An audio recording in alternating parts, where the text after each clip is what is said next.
Það komið að því að Íslendingar velji sér nýjan forseta. Nýjan eða gamlan. Íslendingar streyma svoleiðis á kjörstaðina með sveitt nafnskírteini og ný kynslóð fær að kjósa í forsetakosningum. Kynslóð sem hefur aldrei fengið að kjósa áður. Þetta kynslóð sem þekkt fyrir tvennt, fyrir offitu og kannabisreykingar. Velkomin að kjörkössunum, feitu hasshausar.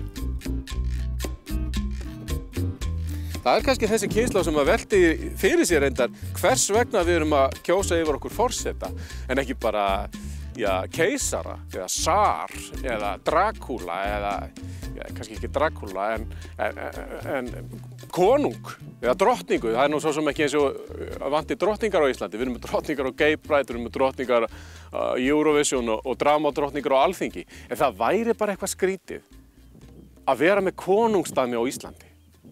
Vegna þess að þá þyrfti að vera með baróna og hertoga og baróninn af Seltjarnarnesi, hertoginn af Garðabæ,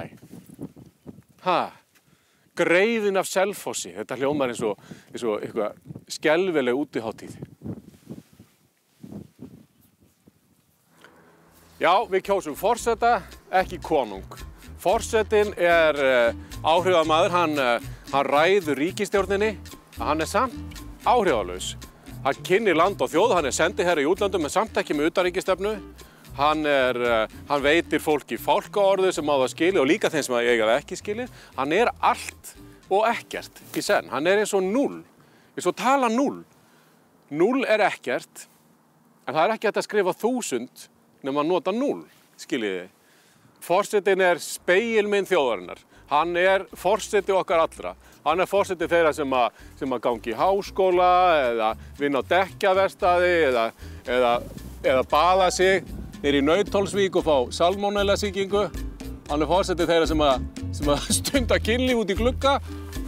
Hann forseti þeirra sem á bátum, líka þeir sem örvhentir. Hann forseti þeirra. Hann forseti þeirra sem að tala aftur á baki í fermingarveislum eða monta sig að því að hafa hitt mann frá Frakklandi.